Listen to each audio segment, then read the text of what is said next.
It's the end of the year, such an exciting time, a very busy time, and these last few weeks and month has been especially busy, I'm sure, for most people. So I want to share with you my quarterly recap for the last quarter of the year, as well as goals going into the new year, 2025.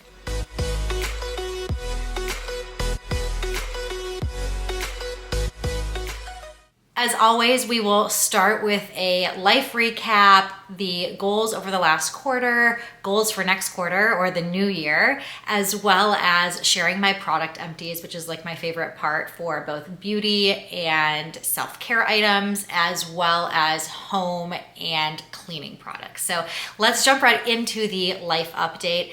Last time I shared a quarterly update, I was still really kind of in a funk of not knowing what I was doing with my life, or like even how I was feeling as to how things were going. And I am happy to report I feel in a much better place right now.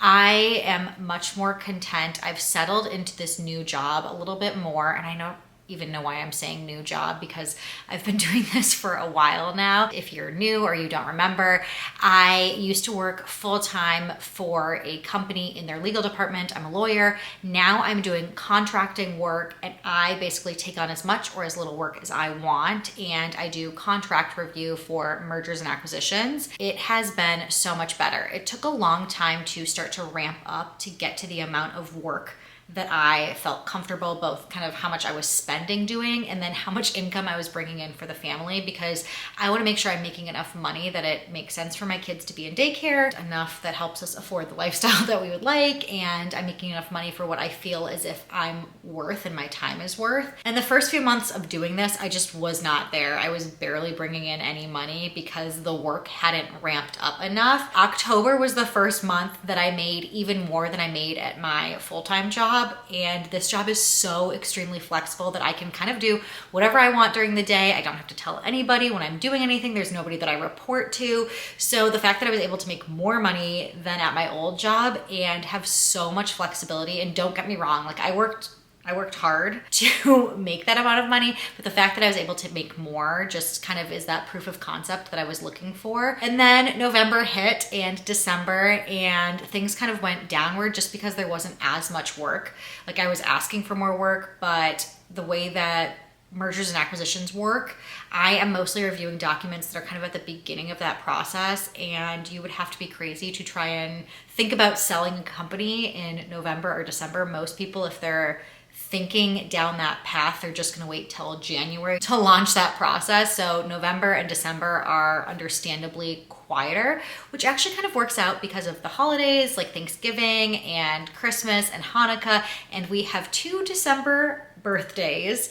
So that has actually kind of been a little bit nice, but of course I would like the income to be there. So it's kind of a give and take. So I'm trying to take advantage of things, get some sophisticated work done in advance to really ramp up for January and take advantage of this downtime. I have still had some other full-time job interviews, and I've actually been turning them down quite often because this just seems to fit with my lifestyle so much better. I feel really lucky that in this stage of life, I can, if I want to, pull one of my kids out of daycare and we can go do something fun for the morning. And again, I don't have to like take a day of PTO or anything like that. I have had so many appointments with the kids. I don't even know how I would have a regular full-time job. Owen has had consistent appointments every single Tuesday afternoon and every other Monday. And then you add on like when kids are sick and doctor's appointments and things like that. So I don't know like what full-time job I could have where I would say, you know, every other Monday, I'm not going to start working till 10:30 or 11, and every Tuesday I need to stop working at 1:30. Like that just wouldn't work. Kudos to those families out there with young kids that have 2 full-time working parents, and both of those parents have really serious jobs. I genuinely don't know how you do it. So this has, I think, been the answer. And like I said, I think it's hopefully going to be a positive thing for the stage that I'm in right now and the next few years. Also, life has stabilized in terms of our kids and kind of the daily routine. We are really starting to get into the swing of it. And I remember people telling me when you have a second kid, it feels like the parents are living separate lives for the first year of the younger sibling's life. Like when you have a baby under the age of 1, and Henry is just turning 1, Owen is just turning 3, and I am almost done breastfeeding. So that really helps because a lot of things used to have to be me. It used to have to be me going in the morning to feed Henry or going to put him down to sleep because I was feeding him, and also just kind of like had that bond with him, and I wanted to be with our baby. But now that he's a year and Owen is 3, they're starting to play together so well, and Jim and I can kind of switch who's taking care of who, and I feel like I'm spending more time with Owen, which I want, and everything just feels like it's working out really well. So the family is great, the job feels great, which is a wonderful foundation for life, I guess. We've been trying to do so many fun things like holiday activities and things like that, and getting involved in the community. Those used to be some of my goals when I first started doing these videos and I moved to Omaha. I didn't actually join our PTA at daycare, but I am a class parent for Owen's class and for Henry's class, and I've been joining in on some PTA meetings and want to keep getting more involved that way, and will hopefully continue to like make some friends in Omaha, which I know is really hard in this stage when we have young kids. But the life update is all positive and really great, and I think we should jump into how goals went for the past quarter. Health and fitness is always a goal of mine. I always try and focus on my diet and just like eating healthier, not necessarily dieting, but just eating healthier, as well as the workout schedule that I want to accomplish. And I will say my workout schedule has been so much better. November was really tough because I was sick for like, I don't know, almost a week. I had a fever of over 100. I don't know what the deal was with that. I finally got an antibiotic and it cleared it up, but I could not work out for almost a week. And then I also got some sort of like a stomach bug. It went through the whole family. Everybody was throwing up except for Owen. I don't know how he came out unscathed, but I am glad because I don't want to deal with a toddler going through a stomach bug. Other than getting sick, I was pretty darn consistent, which feels really good and feels great going into the new year. And I talked about this before, but I love starting those goals and having a mindset towards what you want the next year to look like before, and keeping that momentum going for the new year and being able to adjust things accordingly. So if you like set a goal in October for the last quarter of the year and you're like, okay, I thought I was gonna work out 6 days a week. That's not happening. Let's try 5 for my New Year's resolution. So I am gonna try and stick to the 6 days a week. I think I can do it, and then just kind of give myself a little bit of leeway if I'm sick and not kill myself or anything. Diet probably wasn't as good. Again, with the holidays, it's really tough. I was indulging in a lot of sweets and stuff and desserts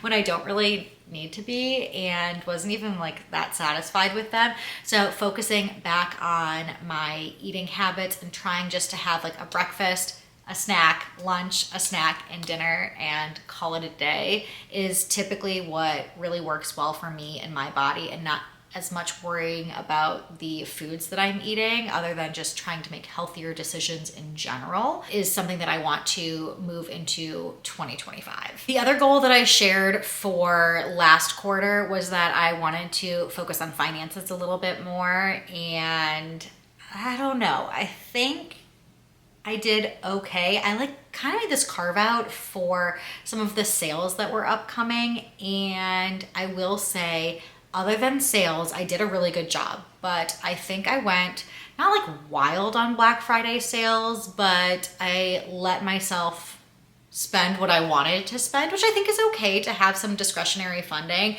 I don't talk a lot about finances, but I am so strict with my spending. I don't necessarily have a budget, but I am the type of person that I try to cut down on all of those little spending things throughout the day, the week, the month, the year, to make it possible that I can afford the things that I want to afford or need to afford. And it's something in me that I like physically feel pain when I go and buy a coffee. Yes, I love a little treat like that, but I think about it all day long, and sometimes like that whole week, it's probably unhealthy how guilty I feel when I do something like that. Like one of my friends was just texting me about a movie that I should watch, and she said that you have to pay to rent it. And I was like, okay, well then I'm not watching it, because I could watch any other movie and save the $3.99 or whatever it is to watch the movie. I just don't like spending money when I don't have to. Like I could make a coffee at home. Yes, it's not as good, or no, it's not the movie that I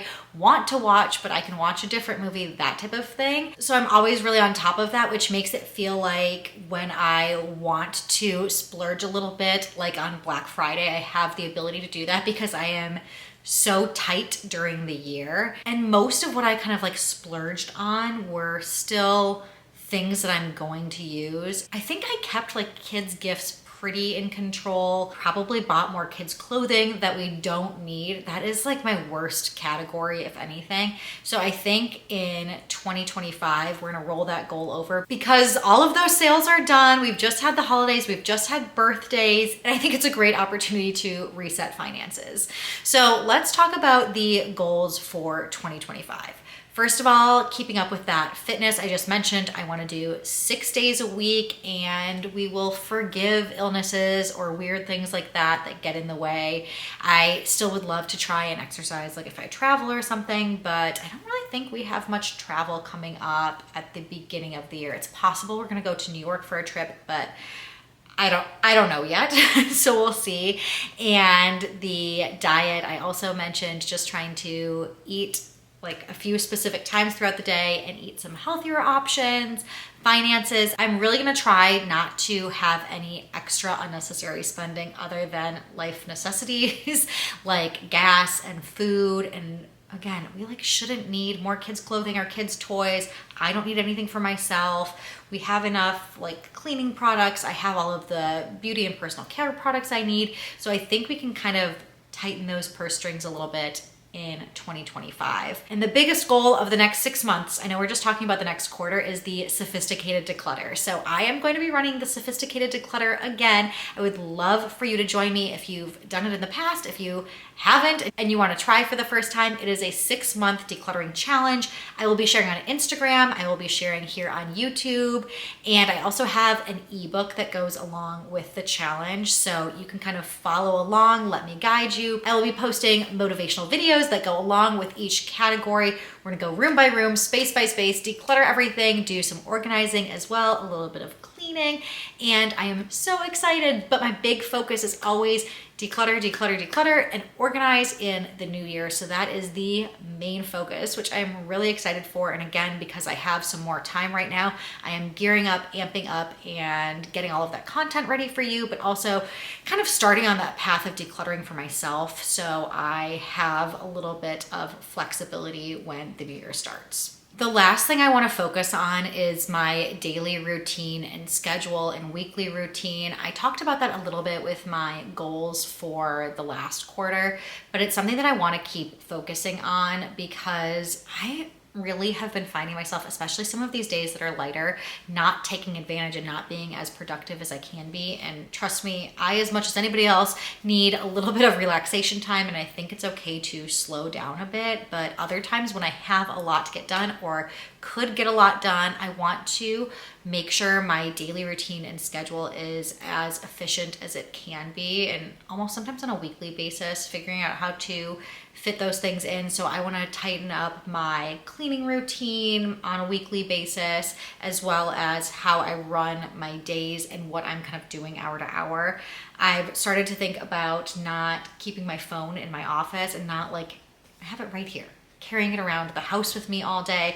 I have an Apple Watch, so like if somebody's gonna call me or text me or something and need me, this will always ring, but I'm not gonna like doom scroll on Instagram on my watch. So sometimes having my phone is a little bit more of a distraction and keeps me from being productive. So I think those two things tie together a little bit, and I would love to share more about the daily routine and weekly routine as I'm going through it, and tips that I have, because I feel like I've been working on it so much since having this more flexible job and having everything in my direct control. Sometimes that's a positive thing, and other times that can actually be detrimental. So those are all of my goals, things that I'm looking forward to in the new year. Again, it's just like having our family feel really settled in right now and doing fun things with my boys and continuing to watch them grow together, and just kind of like feeling in a really content spot right now. So with that, I think we should look at some of the product empties for the past quarter. The product empties are always my favorite things to share and just to do for myself. Collecting these things over the last quarter that I've used up in my bathroom, and in just a minute we'll go look at some of the cleaning and home products that I used up.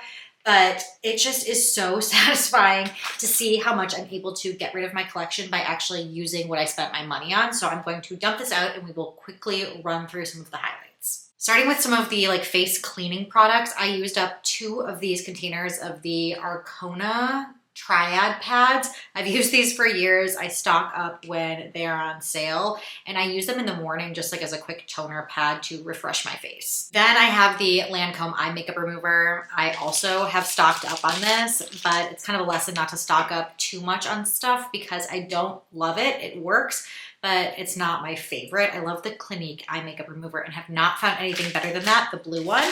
I used up 3 packs of makeup remover wipes. The Neutrogena are probably my favorite. I also tried the Simple and Almay, but prefer the Neutrogena, and then a pack of cotton rounds. Other skin products, I used a couple of eye masks up. I don't know if these even do anything, so I wouldn't necessarily recommend them. I used a sheet mask. Again, I don't know if it really does anything. And then these I actually feel like do something. They are the Mighty Patch. They're like little pimple patches, and you put them on if you feel like you're getting a blemish overnight, and you can see the stuff that comes out of them. So I would recommend these ones for sure. A couple of essentials. I used up some toothpaste. I used up a new razor refill.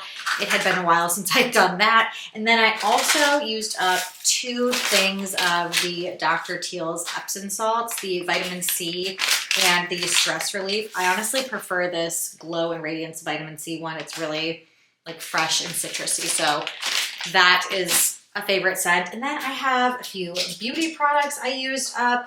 Let's see, I used up a lipstick. It's a little lipstick, but these Clinique Chubby Sticks are some of my favorite. I bought a big pack of mini ones, like a holiday set a while back, and I just never actually worked through lip products, so I am proud that I worked through one of those.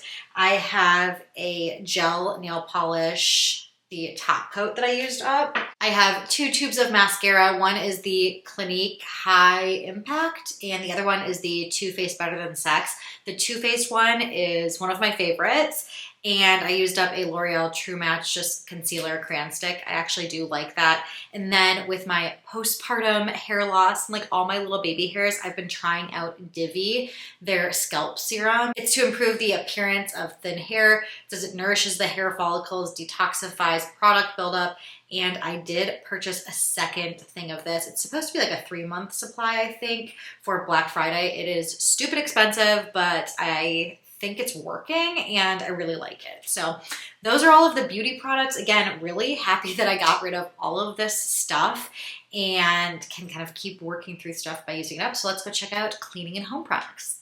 Home and cleaning supplies, I used up, I think, a fair amount. I have a lot of multi-purpose cleaners here. I was testing out these rosy ones, and I love that it's a little bit more of an eco-friendly option. I use them with my glass and silicone reusable spray bottles. Each of these has 2 uses in them. So I tried the rosy balsam and white cedar, as well as the pumpkin and cinnamon spice. So you can tell this was clearly the last quarter of the year. I have my fall scent and my winter scent, used 2 bottles of each. And I also used up their glass and mirror cleaner, which is unscented.